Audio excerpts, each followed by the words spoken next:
Obrigado por ter me convidado. A maioria não me conhece, é a primeira vez que estou aqui. Meu nome é Christopher Vergara, sou um pregador mundialmente desconhecido. Me conhece mais como chileno. Deus me chamou para anunciar o evangelho nos 50 países mais perseguidos do mundo. Minha visão, a visão que Deus me deu é: Deus não me chamou para fazer novos convertidos, Deus me chamou para fazer discípulos. Então Deus me chamou para plantar igrejas nos 50 países mais fechados do mundo. Já entramos no Nepal, Paquistão, Bangladesh, Irã.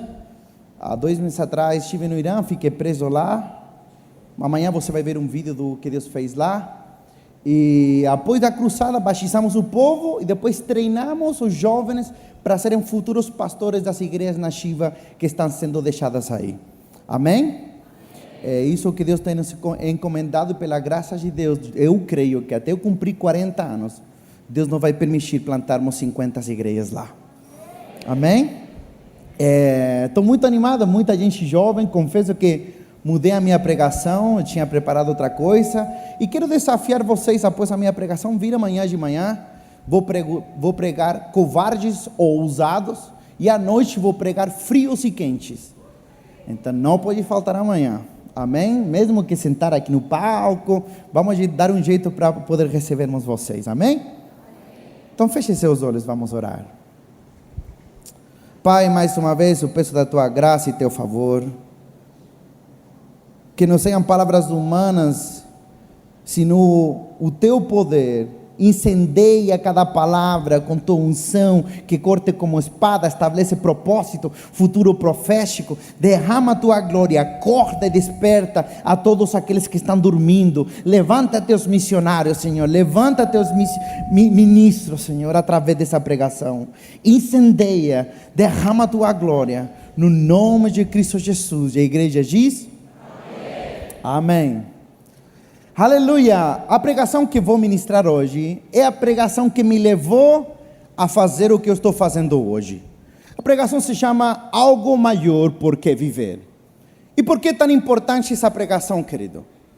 Porque tem a ver com o propósito pelo qual Deus criou você. Porque você pode passar sua vida inteira fazendo algo que Deus nunca lhe pediu para fazer, querido. Fracasso é ser bem-sucedido em algo que Deus nunca lhe chamou a fazer. Você pode ser um engenheiro bem-sucedido, mas ser um fracassado porque você sabe que Deus nunca te chamou a fazer isso. Por isso há muitos engenheiros que deveriam ter sido pastores. Já há muitos pastores que deveriam ter sido engenheiros.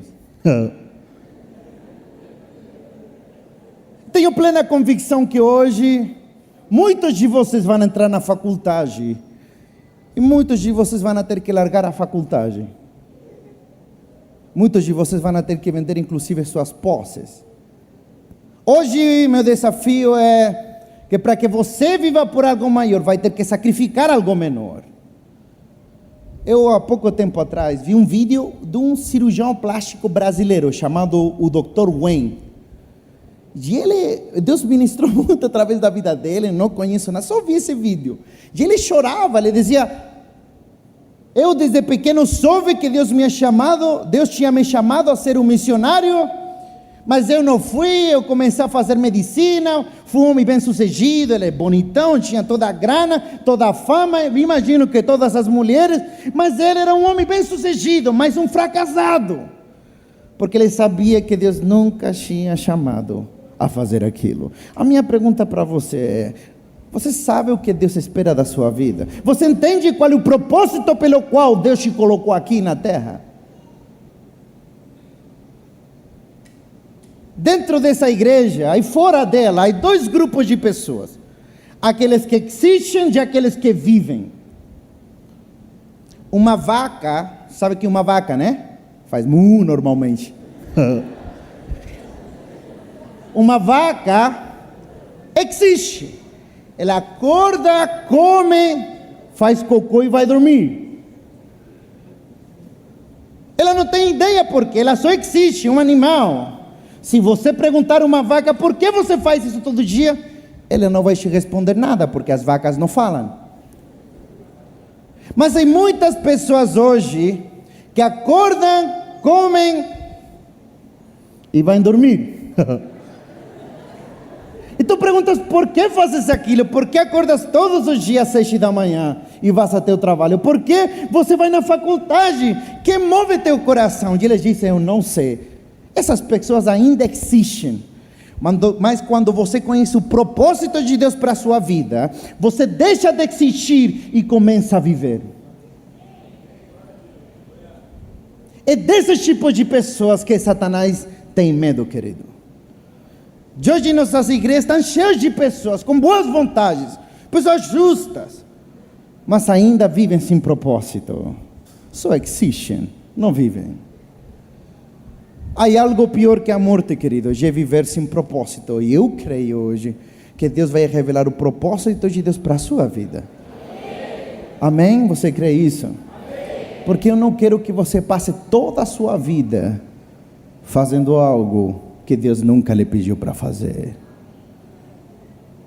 Você pode dizer, tomei mais decisões, está tudo bem, Deus resolve, todas essas coisas vão ir para bem para aqueles que são chamados. Entenda algo, que Deus saiba de algo, não quer dizer que Deus queria que isso acontecesse. Deus sabe que o órfão amanhã vai morrer na rua morto de frio, Deus sabe, mas Deus não queria. Deus sabe que você vai pecar amanhã, Deus sabia, mas Deus não queria. Só indivíduos responsáveis vão ser julgados. A minha pergunta é, o que leva você a tomar suas decisões, querido? É por grana, é por título, é por fama, é por posição? Que move suas decisões? Porque algum dia você vai ter que rendir conta daquilo. Eu não quero que passe sua vida inteira, meu amado, fazendo algo que Deus nunca lhe pediu para fazer. Conta uma história que havia uma senhora, meu português não está muito bom, tá? Dona de uma padaria, não, como se fala os que fazem bolo? Bolaria? Bolaria? Confeiteria, isso, confeiteria. Uma mulher dona de uma confeiteria que fazia bolo, estava fazendo um bolo e um dia uma moça jovem da igreja Batista de Marília pregou o evangelho e essa mulher se converteu. Essa mulher chegou em casa toda feliz e falou para a sua família, hoje nasci de novo, hoje entendi que sou filha de Deus, Deus perdoou meus pecados. Ela nasceu de novo e ela toda empolgadona falou para a sua família, quando eu morrer, eu vou levar um presente para Jesus. Quando Deus me levar, eu quero surpreender Ele. E tive uma ideia, família, vou fazer um bolo de nega maluca. Essa mulher passou 42 anos da sua vida fazendo o melhor bolo de São Paulo. Todo dia ela gastava 10, 11, 12 horas investindo a sua vida cristã num bolo. Até que ela, sem saber, Deus já tinha pedido sua alma, e ela morreu dormindo, como muitos de nós gostaríamos de morrer. Ou tem alguém que quer morrer afogado aqui? Eletrocutado? Queimado? E quando ela é levada para a glória, ela carrega o bolo e chega lá na eternidade. Imagina todo um branco perfeito. E ela carregando o bolo começa a caminhar em direção ao trono. Desde o trono estava Deus Pai, Deus Filho, Deus Espírito Santo. E de repente Jesus Cristo vê um ponto preto se mexendo na eternidade. Era o bolo da Senhora Maria. Jesus não estava entendendo nada, era um ponto preto. Imagina o branco perfeito, era tudo lavado com homo. De repente, Jesus Cristo não conseguia enxergar, estava sem óculos, chamou o anjo Miguel. Miguel, vem. Eu não estou conseguindo enxergar, o que é isso aí? O anjo Miguel começa a olhar e fala, Jesus, eu tampouco consigo ver direito. Posso ir lá ver? Jesus fala, pode. O anjo Miguel vai em direção lá. Que você acha que os anjos não voam assim, não? Eu acho. Também eu creio que eles voam assim, tá? Que nem Goku. Ele chega lá, só alguns entenderam. Chegou lá e vê a senhora Maria com um bolo. E senhora Maria, seja muito bem-vinda. Mas o que é isso? Diz. E ela falou: é um presente para Jesus. Eu fiz um bolo para ele. Você me ajuda? O anjo pegou a senhora Maria com um bolo e levou na presença de Deus. Nesse momento, quando ela chega, Jesus Cristo olha para ela, olha o bolo e ele começa a chorar. No momento que o cordeiro começa a chorar, todos os anjos calaram a sua boca. Parou o louvor no céu. Literalmente começou uma fofoca santa entre os anjos. Não tem pecado?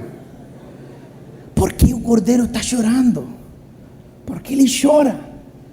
O que está acontecendo? Todo mundo curioso. Caíam de seu rosto suas lágrimas, até que a senhora Maria interrompeu toda essa cena e falou: Jesus Cristo, você deve estar muito feliz, né? Por isso deve estar chorando. Estar feliz porque estou aqui e eu creio que te surpreendi. Eu trouxe um bolo para ti, Jesus. 40 e poucos anos da minha vida cristã fazendo um bolo para ti. Fala para mim, o que tu achas? Nesse momento, Jesus Cristo interrompe ela e diz: filha, seja muito bem-vinda, mas você está errada numa coisa. Eu não estou chorando de felicidade, eu estou chorando de tristeza, porque eu odeio bolos de nega maluca. O que estou tentando lhe dizer? Eu não quero, querido, que você passe sua vida cristã inteira fazendo algo que Jesus Cristo nunca esperou de você. E Jesus Cristo não espera bolos de nega maluca, querido. Minha pergunta é: o que Jesus Cristo espera de você? O que você vai levar diante do Cordeiro? Você conhece o propósito de Deus? O que está fazendo com cada decisão que você toma? Por que você está aqui? Por que você escolheu esse trabalho? Por que você faz o que você faz? Somente você existe ou você vive, querido? É disso que eu quero falar hoje. Algo maior por que viver. E quero tocar 3 pontos hoje na minha ministração: origem, identidade e destino. Origem, de onde você vem. Identidade, quem você é. E destino, para onde você vai. É muito importante porque todos aqui são jovens. Vamos começar? Vamos falar de origem. Abra sua Bíblia, por favor. No livro de Isaías 46. Isaías capítulo 46, verso 9. Isaías 46, versículo 9. Se você não sabe onde está Isaías 46, normalmente está depois de Isaías 45. Se você encontrou, fala amém. Oh, também está no nosso telão. Vamos à leitura da palavra de Deus. Vamos falar de origem. A palavra do Senhor diz assim: lembra-vos das coisas passadas desde a antiguidade, que eu sou Deus e não há outro Deus semelhante a mim. Escute, que anuncio o fim desde o começo, e desde a antiguidade as coisas que ainda não sucederam. Que digo, o meu propósito permanecerá de pé, e farei toda a minha vontade. Até aí. O texto está falando que Deus anunciou o fim desde o começo. Você tem que prestar atenção aqui. Deus está dizendo que não existe outro Deus semelhante a Ele, porque Ele é o único capaz. Opa. Alô? Agora sim? É nós. Obrigado, viu, pastor?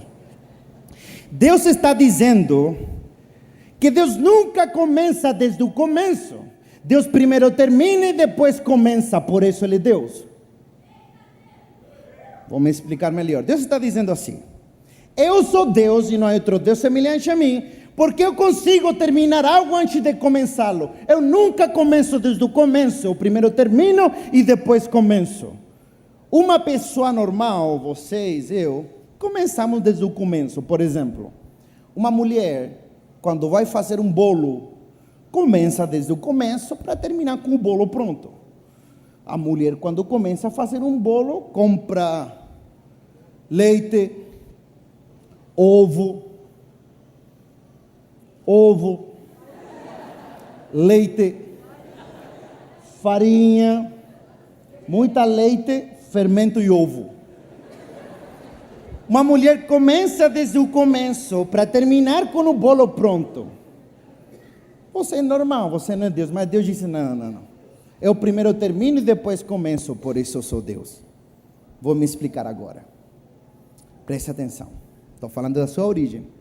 A Bíblia diz que Deus habita de eternidade em eternidade.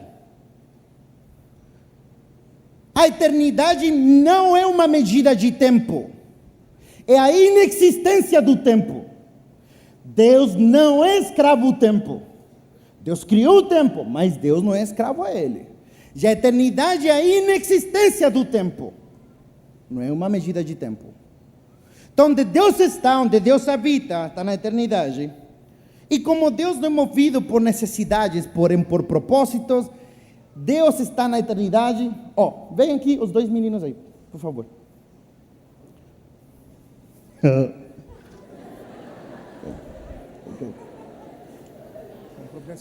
Deus está na eternidade, a inexistência do tempo. E Deus Pai é um Deus criativo, as partes de seus atributos. Ele diz: eu quero criar alguém que plante 1000 igrejas no mundo. Opa! O que tu achas? Eu topo. Topa? O que tu achas, filho? É nós? É nós. Então Deus diz: ok, nós temos o propósito. Vamos criar alguém que plante 1000 igrejas no mundo. O que tu achas de criarmos o Domingos? Excelente. Então, escute. Então, amém. Olha só, Deus está na eternidade. Ele tem um propósito. Vamos criar o Domingos. Você concorda? Todo mundo em comunhão? Ótimo. Então Deus começa a criar o Domingo. Ele coloca personalidade, dons, talentos. Deus diz: vamos fazer ele alto. Ele diz: não, está alto não, faz normal. E começa, ele na eternidade coloca tudo. E Deus diz: agora vamos colocar o mais importante, o seu propósito pelo qual ele foi criado. Ele será um plantador de 1000 igrejas no mundo. Ótimo. Escute. Deus primeiro termina. Que dia você nasceu, pastor? Hoje.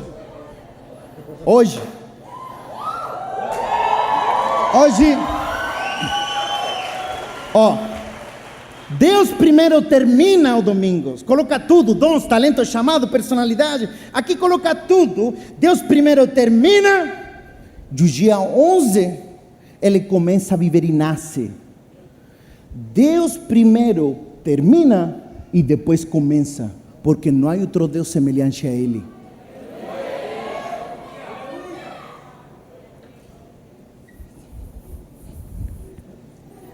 É nós. Deus está dizendo: eu primeiro termino tudo antes dele começar. Por isso eu sou Deus e não há outro Deus semelhante a mim. O fato que você esteja sentado aqui hoje me olhando é uma manifestação que Deus já terminou você primeiro no céu, querido. Você não é casualidade. Você não é fruto do destino. Você nasceu no coração de Deus desde antes da fundação do mundo. Você existe antes da sua manifestação. Dá igual se você foi fruto de um estupro. Dá igual se sua mãe trabalhava na rua oferecendo serviços sexuais. Porque você nasceu primeiro no coração de Deus, querido. Essa é a sua origem. De lá de onde você vem, você nasceu em Deus. Chileno, me dá uma base bíblica para eu acreditar no que você está dizendo. Salmo 139, 16 diz assim, escute: Todos os teus dias foram escritos antes que eles existissem. Deus está dizendo, antes de começar lá, eu já tinha escrito todos os teus dias aqui. Antes de você entrar na faculdade, antes de você casar, Deus já tinha escrito todos os teus dias antes da fundação do mundo, porque Deus terminou você primeiro lá, querido. Shilon, me dá outra base bíblica. Deus fala para Jeremias, Jeremias, antes de te formar no ventre, eu já tinha te chamado a ser profeta. Aonde? Na eternidade, no coração de Deus. É lá que você vê, meu amigo. Efésios diz assim, que Deus nos chamou para vivermos em santidade antes da fundação do mundo, porque Deus primeiro termina e depois começa. Amém? Aí você vai me dizer, tá bom, querido, eu entendi, eu nasci de Deus, é de lá que eu venho, não saí dos macacos. Mas qual que é o meu propósito, chileno? Me diz, qual que é o meu propósito, querido? Eu não sei. Mas eu posso te ensinar como saber. Quantos querem saber? É nós, trutra. Eu estou muito brasileiro, né? Cheguei ao meio e estou falando até gíria. Você tem que me ajudar. Eu vou te ensinar a descobrir o propósito pelo qual Deus criou você. Porque tudo foi feito para Ele, por Ele e nele, inclusive você. Então você tem que me ajudar. Me dá sua atenção aqui. Vamos supor que eu vou criar esse microfone aqui, tá? Quando eu mostre para você, você vai dizer, uau! Como vai fazer? Uau. Ok, vamos começar a brincadeirinha, ó. Você já nunca viu isso, você nunca viu isso aqui, tá? Vou me virar, vou criar ele e mostro para você, você fala, uau, ok? Licença.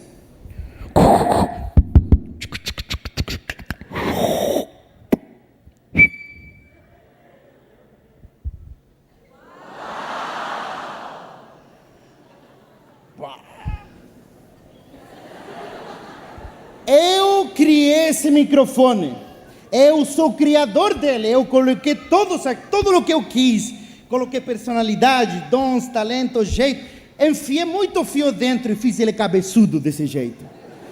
E o propósito dele é amplificar a minha voz, amém? Ele foi criado para amplificar a minha voz, mas um dia o pecado arrancou esse microfone da mão. Irmão, vem. Pode vir, vem. Tranquilo, você não é pecado, só um exemplo, tá? Um dia o pecado arrancou o microfone da minha mão e foi para nas mãos de um construtor civil. Esse microfone, todo mundo me escuta? Esse microfone começou a ser usado como um martelo. 25 horas por dia, todo dia, como um martelo, por 45 anos da vida dele, ao ponto que ele esqueceu quem que ele era. Ele tinha um vazio dentro dele. Ele sabia que era um peixe fora da água, mas ele não sabia quem que era, ele esqueceu. Amém? Amém. Um dia, esse martelo não aguentou mais.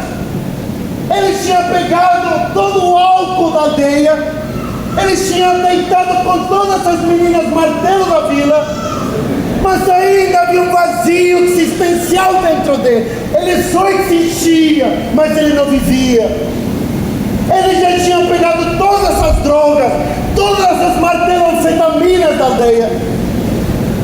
Um dia esse martelo não aguentou mais e falou, eu vou me suicidar, não aguento mais essa vida. Obrigado. Ótimo. Um dia, não, eu preciso de microfone. Tem um propósito. Um dia esse martelo decidiu se suicidar. Tinha as mulheres, o álcool, a droga, tudo, mas ainda não se preenchia dentro dele. E ele decidiu pular do prédio que ele trabalhava. Ele foi lá.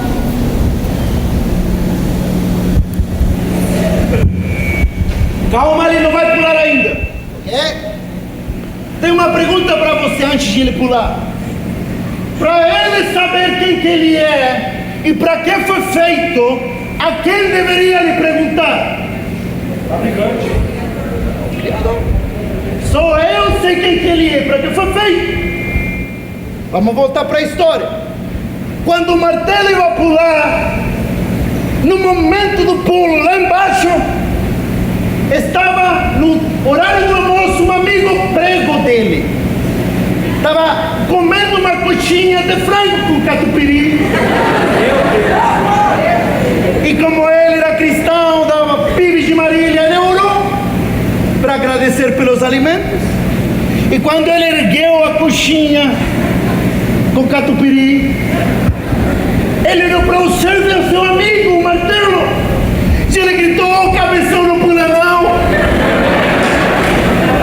Tens uma família de martelinhos que cuidar. Não faz isso não. A vida é tão bela." O martelo gritou: "Eu não aguento mais um minuto assim. Há um vazio dentro de mim. Não aguento mais acordar todo dia, 8 da manhã, e dormir 8 da noite. Eu não sei quem que sou, mas uma coisa eu sei, não fui feito para isso. Não aguento mais." E nesse momento ele falou: "Calma, lá na minha igreja, na Bíblia de Marília, nós cremos que nosso Deus criou tudo por Ele, para Ele e nele. Vai que Ele criou você. Vai lá num culto nosso, tem um chileno pregando de propósito. Falou: eu vou pular mesmo, pulo amanhã, pulo hoje, não faz diferença, eu vou no culto." Ele chegou no culto jovem, convidado por seu amigo prego. Ele estava ouvindo a pregação e entendeu que ele tinha nascido em Deus, que só Deus poderia falar quem ele era. Nesse momento ele passa o apelo, se quebranta, cai de joelho e clama: "Por favor, me diz se tu eres o Deus que me criou. Quem que eu sou?" Nesse momento aparece Jesus Cristo, ele diz: "Filho, você não é o martelo, você é o microfone."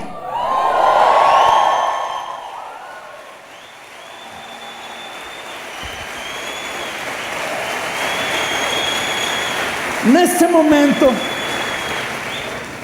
esse martelo deixou de existir e começou a viver, porque entendia que ele era um microfone e não era um martelo. Todo vazio se preencheu no momento. Escutem, todos temos um vazio do tamanho de Jesus. Talvez é a primeira vez você nessa igreja. Talvez você é igual com o martelo. Você não foi feito para o pecado, querido. Deus te criou com um propósito. Você nasceu um Deus e somente Ele pode revelá-lo. Rende tua vida a Jesus hoje e você vai começar a viver com propósito. É só Ele que pode revelar para que você existe, querido. Só nele. Vou dar uma dica. Não tinha planejado, mas eu gostei. Eu sou mariliense. Eu sou quase mariliense já. Preste atenção aqui. Em Gênesis a Bíblia diz assim: que a terra de erva e a semente de frutos de árvores segundo a sua espécie, e que a espécie esteja nele, na semente. A semente é o começo, a árvore que ela se torna é o fim. Uma semente de laranja, que tipo de árvore tem? Laranjeira, não é? Não tem bananeira. Uma semente de maçã tem dentro o quê? Que tipo de árvore? Um mançaneiro. Deus determinou colocar o fim dentro do começo. Dentro de uma semente de maçã existe um árvore frutífero. Deus determinou colocar dentro do Domingos o plantador de 1000 igrejas. Deixe de procurar fora aquilo que está dentro de você. Não é em seus amigos, não é na droga, não é no álcool. Deus já colocou o fim dentro do começo, querido.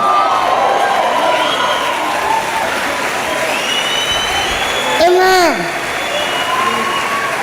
Deixe de olhar para fora e comece a olhar para dentro aquilo que Deus já colocou em você.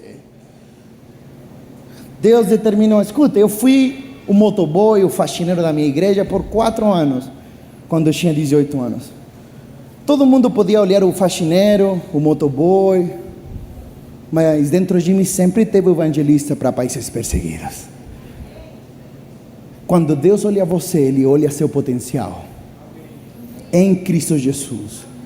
Chileno, como tu sabes disso? Olha, quando Deus vai ungir a Davi, Ele diz para Samuel: Samuel, vai na casa de Jessé, porque eu escolhi daí o rei de Israel. Pergunta: o que estava fazendo Davi? Pastoreando? Mas dentro desse pastor já era um rei. E quando Deus fala para Samuel, Ele usa a palavra rei. Deixe de procurar fora aquilo que está dentro. Há muitas pessoas que vieram hoje se perguntando por que nada tem dado certo. Vou lhe responder. A Bíblia diz: muitos planos há em teu coração, mas o meu propósito permanecerá de pé. Deus está dizendo: eu não estou nem aí com teus planos até que não entendas o meu propósito. Porque o meu propósito é mais importante que teus planos, mais poderoso que teus planos, e é a antessala teus planos. Deus está dizendo: antes de você fazer teus planos, pergunta meu propósito, porque se você conhece meu propósito, os teus planos estão abençoados. Quem conhece o propósito faz planos bem-sucedidos. Entendeu por que Deus fechou todas as portas? É óbvio. Será que você entende o propósito de Deus para você? Porque seu propósito vai permanecer de pé. Amém, querido? Amém. Vamos avançar. Acabo de falar de origem. Segundo ponto: identidade. E quero que preparem um vídeo das mulheres. Diz mulheres. Presta atenção para mim aqui. Identidade gera atividade. Quem não sabe quem que é, nunca saberá o que fazer. Já a Bíblia diz que a igreja de Deus somos sal da terra e luz do mundo. Amém? Amém. A Bíblia não diz que o comércio, que a economia, que a Dilma, que o Temer, que o Bolsonaro é sal da terra. A Bíblia diz que a igreja é sal da terra e luz do mundo. A Bíblia diz: Cristo é nossa esperança da glória. A esperança do Brasil não é o governo, não é o presidente, é a igreja. Cristo é nossa esperança do mundo. Essa é a esperança do Brasil. É a igreja não é o plano B de Deus, a igreja é o plano A. O problema é que 95% das pessoas de uma igreja nunca pregaram no Evangelho, nunca têm vivido sua identidade de ser luz e sal da terra. Olha só, escute, você nunca vai ser feliz até que sua vontade esteja por baixo da vontade de Deus. E a vontade de Deus é que você seja sal e luz onde você estiver. O Papa, vocês sabem que o Papa é argentino, né? O Papa usa um carro, vocês sabiam disso? É o Papa Móvel. Não é o carro do Papa, é o Papa Móvel. Deveria ser o carro do Papa, mas não, é o Papa Móvel. Sabem por quê? Porque o Papa está dentro do carro. Então o que está dentro gera a identidade do que está fora. Por isso é o Papa Móvel. A Bíblia diz que Cristo está em você. Então você é um Cristo móvel.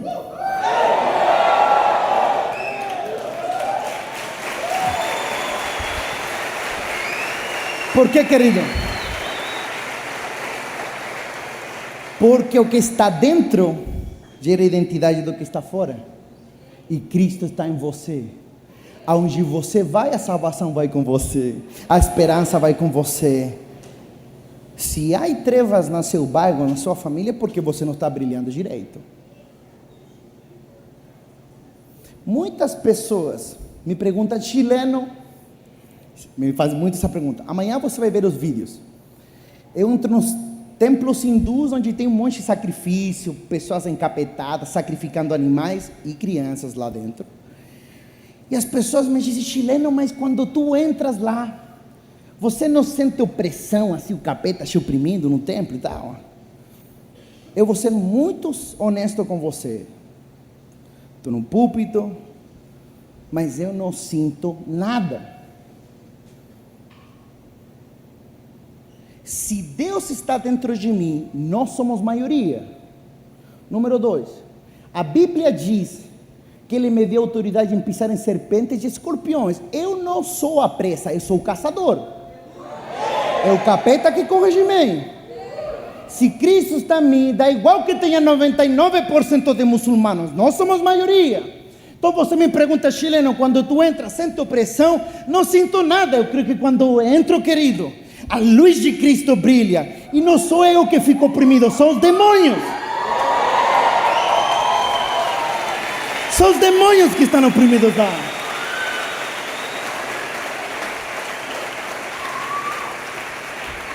Essa é a identidade da igreja. Nem sequer deveria nos surpreender. Não sou eu que corro, não sou eu que fico oprimido, são os demônios. Eles correm quando nós chegamos. A brincadeira deles acaba. Eu imagino que os demônios, quando me veem e ver o Cristo brilhando, eu acho que eles pedem oração para eu orar por ele. Oh, chileno, estou sendo oprimido por você, ora por mim. Oh, estou passando mal. Demônio vomitando lá. Essa é a identidade da igreja. Em Romanos 12:1 diz que para experimentarmos a boa, perfeita e agradável vontade de Deus, deve haver uma renovação da mente. Mentalidade e espiritualidade não estão separadas, estão juntas. Na medida que você renova teu entendimento, você entende que você é o caçador e eles são a presa, você vai começar a experimentar a glória de Deus na sua faculdade, nos hospitais, nas cadeias, nas casas, nas vilas e nas mansões. Essa é a sua identidade em Cristo Jesus. Você é sal e luz do mundo, querido. O propósito de Deus é um lugar também, e o lugar da igreja nas trevas. Igreja que é luz na luz saiu do propósito de Deus. Um barco pode até ficar no porto, mas não foi feito para isso. Você pode até plantar uma igreja uma do lado da outra, até pode, mas o propósito original deveria ser no meio das trevas, porque a igreja foi chamada para esvaziar o inferno e povoar o céu. As portas do inferno não prevalecem em contra da igreja. As portas ficam fixas, não avançam. É a igreja que ataca, é a igreja que avança. A diferença entre Saul e Davi é que Davi defendia, mas Davi vivia atacando. A igreja é chamada a ser igual que Davi, em ataque constante, em expansão constante. A palavra igreja é chamada para fora. Avivamento não é encher a igreja de pessoas. Avivamento é encher o mundo da igreja.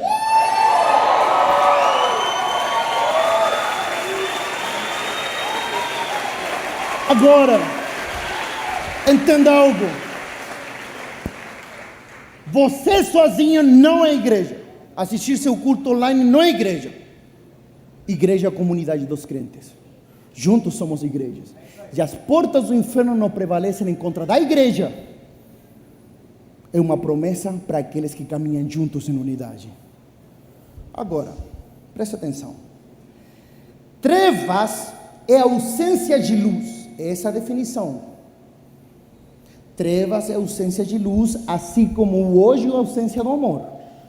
Quando vocês desligam as luzes daqui, o que é que acontece? As trevas tomam conta, não é? Eu vou lhe contar o que acontece quando a igreja vive sem identidade. Você deve dizer, chileno, mas não deve dar em nada eu ficar assim, meio cristão e meio no mundo. Talvez você está pensando em brincar como cristão, mas Satanás não brinca em ser o capeta. Vou lhe contar o que acontece em alguns países onde as trevas são profundas. No Paquistão, morei um ano lá. As mulheres são conhecidas porque os homens jogam ácido em seus rostos. O litro de ácido no Paquistão custa R$3. Se você não tem como pagar, abre um carro, tira o ácido, e se a moça rejeita você, você joga ácido no seu rosto. Principalmente acontece nas aldeias. Até seus próprios pais estão jogando ácido nas suas filhas, Porque em algumas culturas islâmicas, não em todas, nascer mulher é quase uma maldição. É tanta fome que aí no Paquistão. Eu estive lá, você não está escutando um missionário de plantão que fica no escritório lendo isso. É tanta fome que as mães estão tendo que sacrificar os seus filhos no rio. Porque entre que seu filho morra 3 semanas longas, gritando de fome, ela prefere sacrificar seu filho. Eu estive no norte da Índia, bem no norte, bem fechado, perto do Paquistão. E tinha acabado de chegar, e na televisão aberta estava aparecendo que 1000 devotos a Kali, é a manifestação de Shiva, um demônio que tem 4 braços, e ele tem uma língua para fora. Na sua mão direita tem um crânio, e em seu pescoço tem crânio de nenês de colo. Ele pede sacrifício de neném. Esse demônio tinha pedido 1000 línguas de pessoas, e estava aparecendo que 1000 pessoas foram no templo, cortaram suas línguas e entregaram em sacrifício. Eu estive no Bangladesh e também aconteceu na Índia. Há um bairro que se chama Gandapara. Tem imagem, eu estive lá. Se você quer saber nossos vídeos, estão todos no meu Face, todos. Há um bairro que tem 3.000 mulheres, a maioria menores de idade, meninas de 6 anos. Seus pais vendem suas filhas porque as dívidas são tão altas que vendem as máfias de prostituição. E essas meninas, se são meninas, forçam eles a se prostituir 12, 15, 20 vezes. Eu estive lá, tá? Nas ruas cheias de preservativo.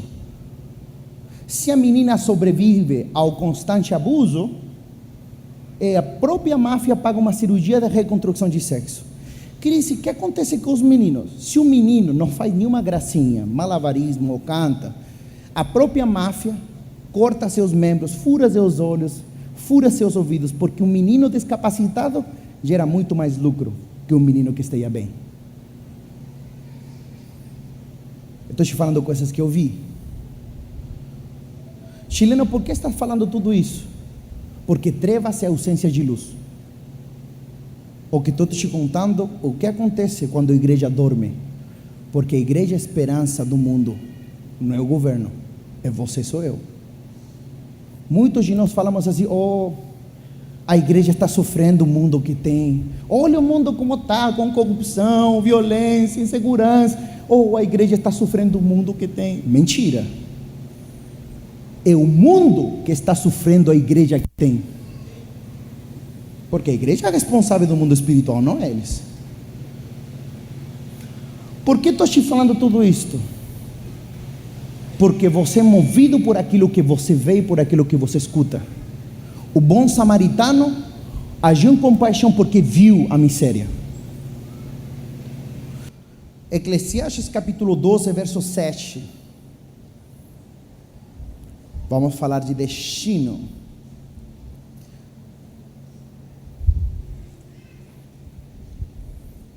Eclesiastes capítulo 12, verso 7.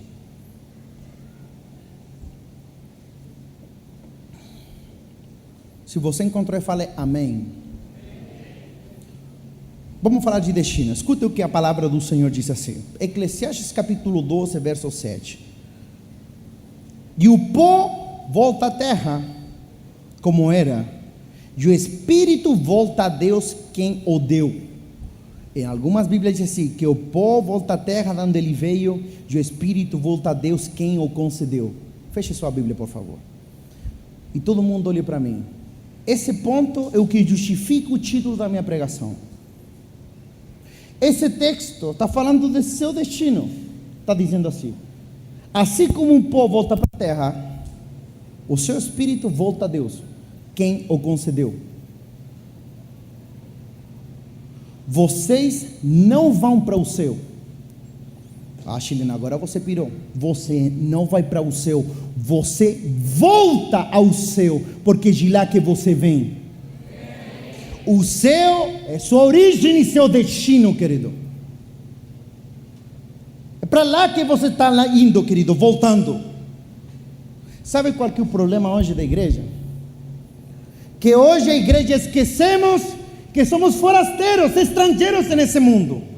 Hoje a igreja brasileira está sendo bombardeada por um evangelho terrenal. Esquecemos que o reino de Deus não é comida nem bebida. Mas hoje os cristãos vivem consumidos por um evangelho totalmente terreno, egoísta, antropocêntrico. Venha Jesus que Ele vai te dar 5 casas, 3 carros. Venha Jesus que você será famoso. Venha Jesus que você será bem sucedido em teu curso. As pessoas nunca vão ser convertidas na base desse evangelho. Nunca. Por que, chileno? Porque as pessoas no mundo vivem procurando essas coisas. Aí chegam na igreja e descobrem que os cristãos procuram as mesmas coisas. Eles nunca vão se converter assim, não. A igreja tem perdido a perspectiva eterna, as coisas celestiais. A nossa esperança em Cristo Jesus. Sabe quando Ele vai se converter? Você quer saber? Quando você perde seu trabalho porque você foi honesto e não quis roubar nem mentir. Quando você seja demitida, chega alguém do mundo e pergunta: por que você não está aflita? Por que você não está preocupada? Você vai dizer: porque minha esperança está em Cristo Jesus. Eu vivo por coisas maiores do que essas.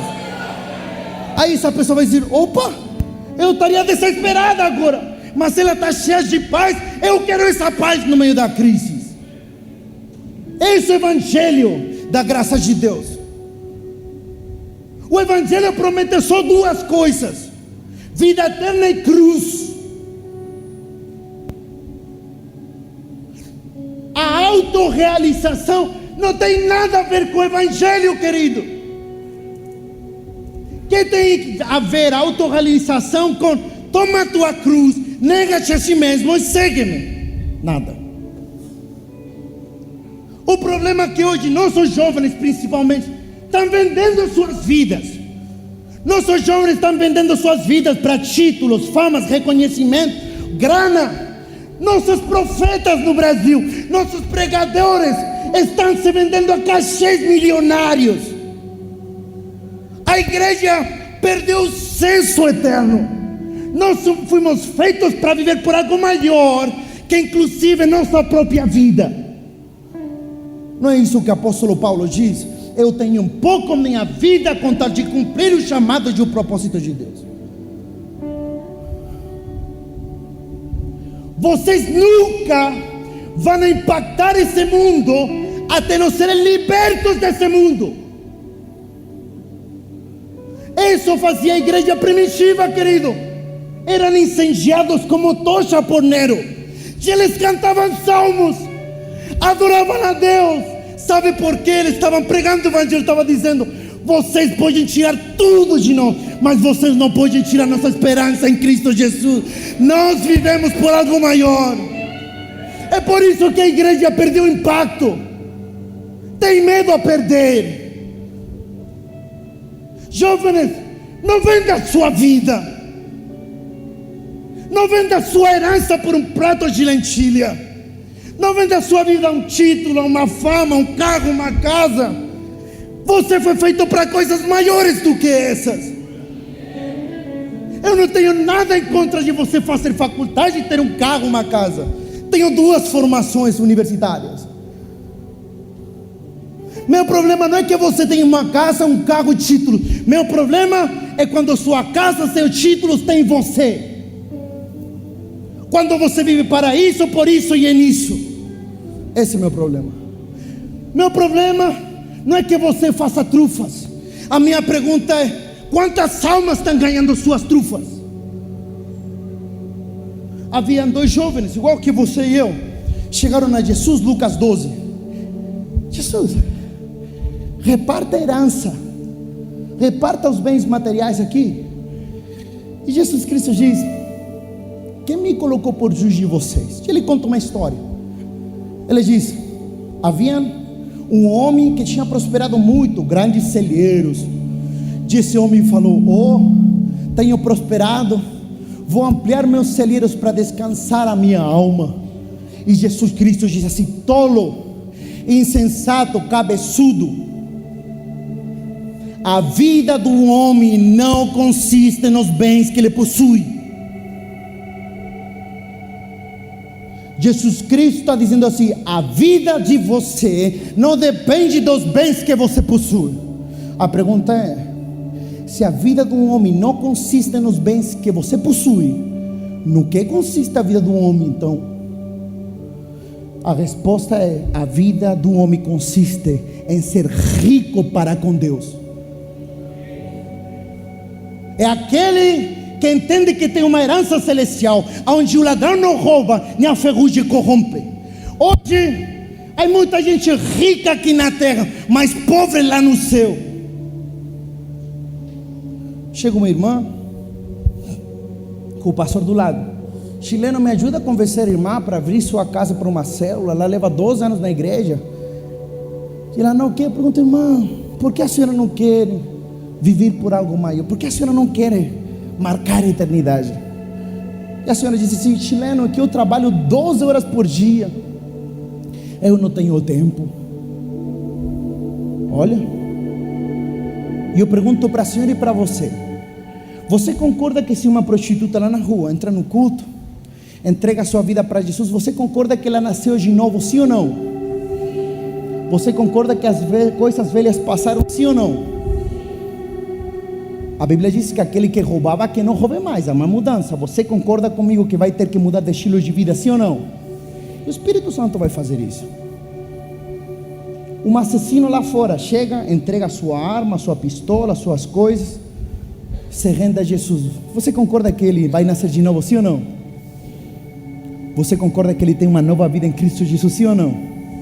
E você concorda que ele vai ter que deixar de matar, sim ou não?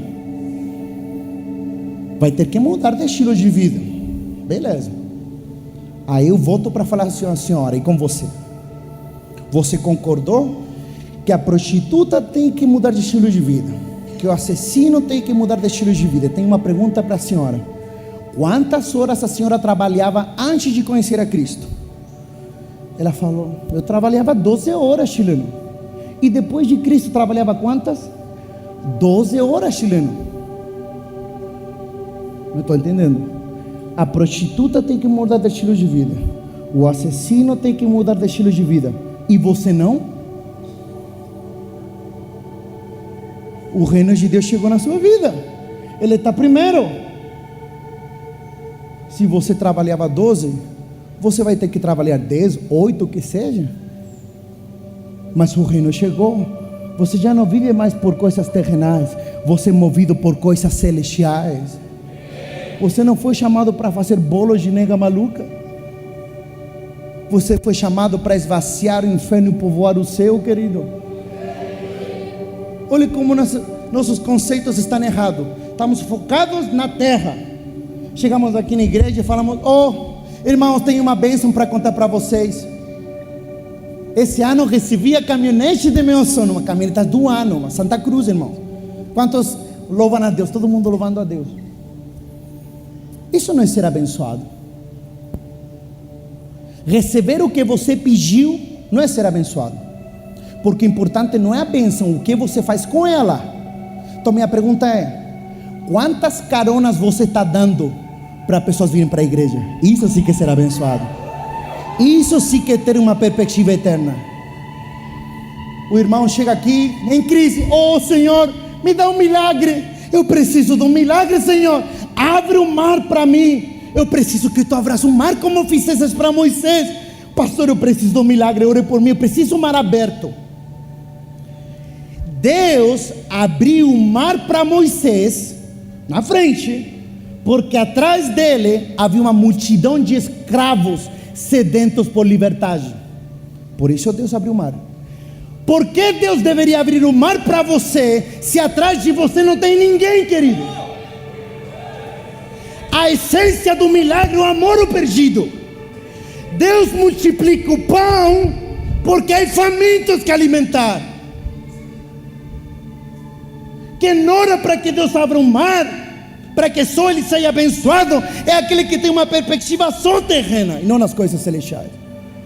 A Bíblia diz que os inimigos da cruz são todos aqueles que só pensam em coisas terrenais. Abra sua Bíblia, Colossenses capítulo 3. Colossenses capítulo 3.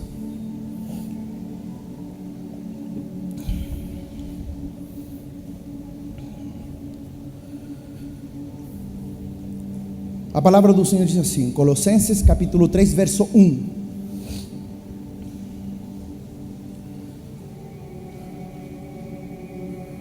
Diz assim: portanto, já que vocês ressuscitaram com Cristo, está falando de cristãos, você e eu, procurem as coisas que são do alto, onde Cristo está sentado à direita de Deus.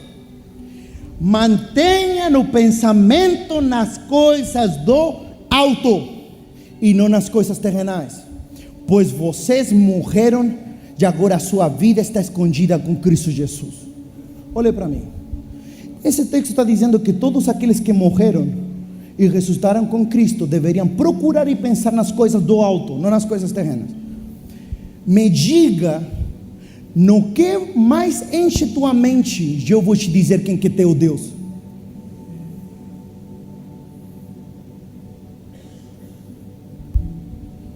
O que te leva a tomar tuas decisões, jovens? Você entrou na faculdade para ser conhecido por fama, por riqueza, por grana, ou você foi movido por um propósito maior? Vocês podem passar sua vida inteira fazendo algo que Deus nunca esperou, e Deus não espera bolo de nega maluca, querido. O que vocês estão fazendo com sua vida, jovens? Não tenho nada em contra de você estudar, não tenho nada em contra de você ter uma firma, mas minha pergunta é: isso se alinha com um propósito eterno? A sua firma de advocacia está levando almas para a glória de Deus? Jovens, não venda sua vida. Viva por algo maior, seja consumido por algo celestial. Só assim nós vamos transformar o mundo. Ser um louco por Jesus não tem nada a ver com usar uma camiseta. Ser um louco por Jesus é estar disposto a morrer para cumprir o propósito eterno. Só aqueles que estão libertos desse mundo vão impactar nesse mundo. Sabe por quê? Querido, alguém que vive por coisas celestiais vai se vender por quê? Fale para mim. Por quê? Não há nada que se venda. É um homem perigoso. Por que tu achas que o Estado Islâmico impacta tanto no mundo? Porque eles têm uma perspectiva eterna, por mais que seja errada. Por isso a igreja perdeu impacto. Os moravos, como estou encerrando, foram o povo que mais missionários enviaram. E era tanta a paixão deles que começaram a se vender como escravos para ganhar os escravos que estavam nas Ilhas Perdidas. Todo mundo ficou chocado pela paixão desses jovens. E quando eles estavam subindo no barco, todo mundo sabia que ninguém vai olhar para eles de novo. Quando eles gritaram do barco, eles gritaram a resposta que hoje se tornou o grito de batalha deles. Nós nos estamos vendendo como escravos para salvar esses escravos lá na Índia, para que o Cordeiro receba a recompensa digna do seu sacrifício. Esses jovens, escute, transformaram o mundo porque eles viviam por algo maior que sua própria vida. Jonathan Edwards clamava e orava constantemente. Sabe por quê? A oração de Jonathan Edwards, um dos mais grandes avivalistas, era: Senhor, grava nos meus olhos a eternidade. Hoje o Senhor precisa gravar nos olhos do povo brasileiro a eternidade, para que a corrupção pare nesse local. Um dos filmes que eu mais gosto se chama Resgatando o Soldado Ryan. Não sei se você já viu. O filme é chocante.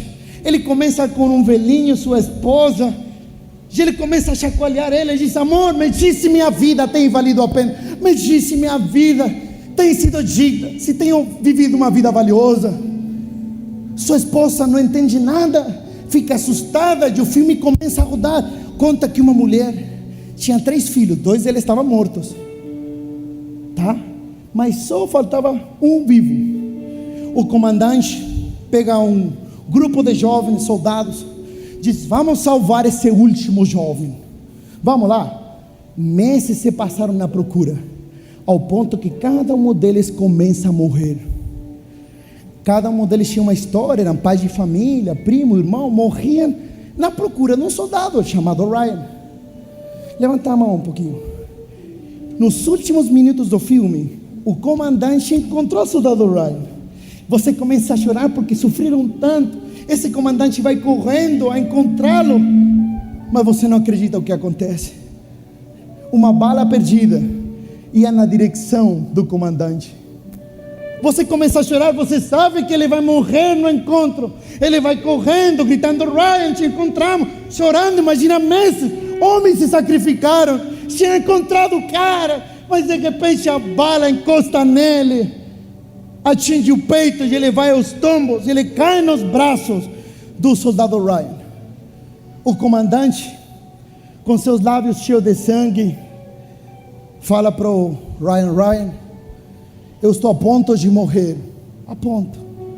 7 homens se sacrificaram para que você hoje tivesse vida.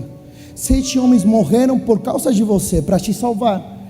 Eu estou a ponto de morrer nos teus braços, mas vou te pedir uma coisa só: vive uma vida que valga a pena.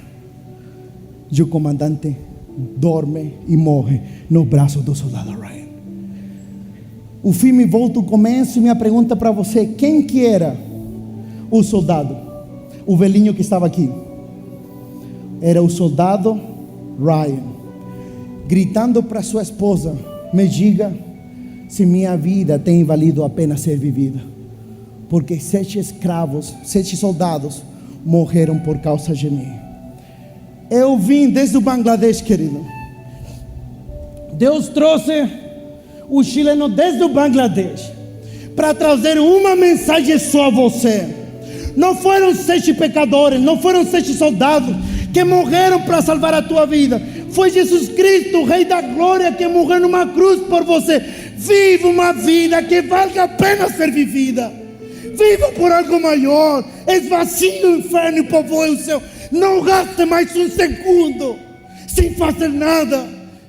Foi Jesus Cristo que morreu numa cruz. Foi o Cordeiro, o Rei da Glória, o sustentador, o Salvador, o Príncipe da Paz, o Santo. Ele morreu por você. E não é para que você gaste uma vida inteira não fazendo nada.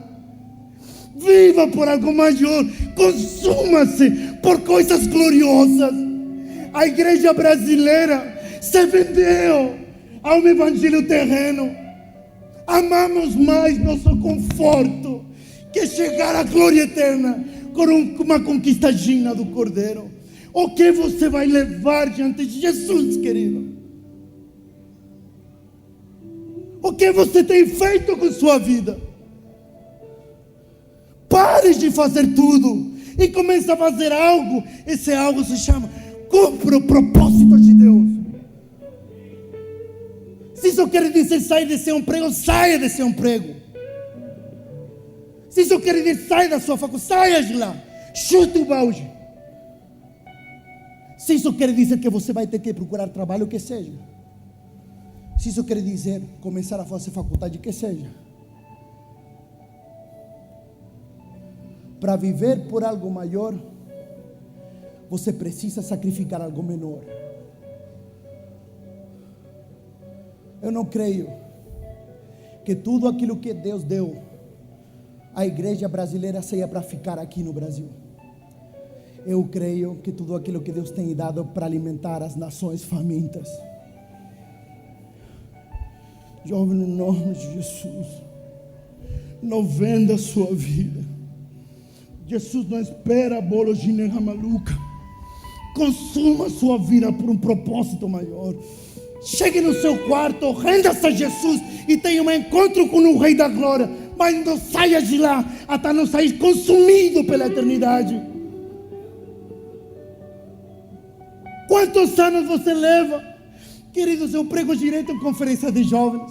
Eu pergunto para os jovens: quantos aqui querem ter uma casa com um lindo carro? Todos levantam a mão. Quantos aqui querem ser bem-sucedidos no trabalho? Todos levantam a mão. E quantos querem ter o carrão do ano? Todos levantam a mão. Eu pergunto: e quantos querem dar a sua vida lá na África, sendo conhecidos só pelo capeta e por Deus? 2, no máximo. Preste atenção. Como pode ser possível que 1.000 jovens, 2.000 jovens, um diferente do outro, queiram as mesmas coisas? Como pode ser possível que todos queiram procurar as mesmas coisas terrenais, sendo que somos tão diferentes? Sabe o que quer dizer isso? Que o mundo, a televisão, seus amigos, sua faculdade, enfiou na sua cabeça: vive por algo terreno, vive por algo miserável, não vive por coisas celestiais. Não venda a sua vida, leve uma recompensa digna ao Cordeiro. Algum dia eu vou morrer e vou me apresentar diante do Cordeiro e vou lhe dizer: tu lembras quando tu abriste o mar para mim? Foi porque havia uma multidão de chineses, coreanos, paquistaneses. Essa recompensa digna do teu sacrifício. Vocês não são dessa terra. Vocês vieram e nasceram em Deus e vão voltar para lá. Essas coisas vão ser consumidas. Você sabe que Deus te chamou ao ministério. Para tudo e começa o seminário, pelo amor de Deus. Se você está sentindo o chamado de levantar uma firma para ganhar almas, comece já. Origem, identidade e destino. Não somos desse mundo. Somos só passageiros. O que você está levando ao Cordeiro? Um bolo de nega maluca? Ou você está trazendo uma colheita de almas que honra o sacrifício do Cordeiro? Feche seus olhos.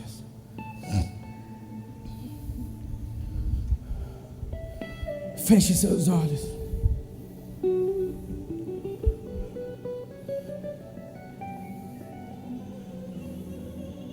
Senta a glória de Deus quebrantando os seus planos.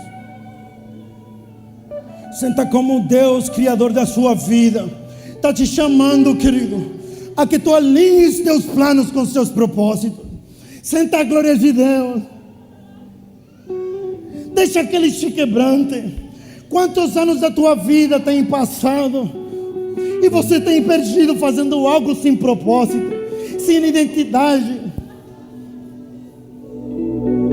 Que Deus grave a identidade nos nossos olhos. Se você realmente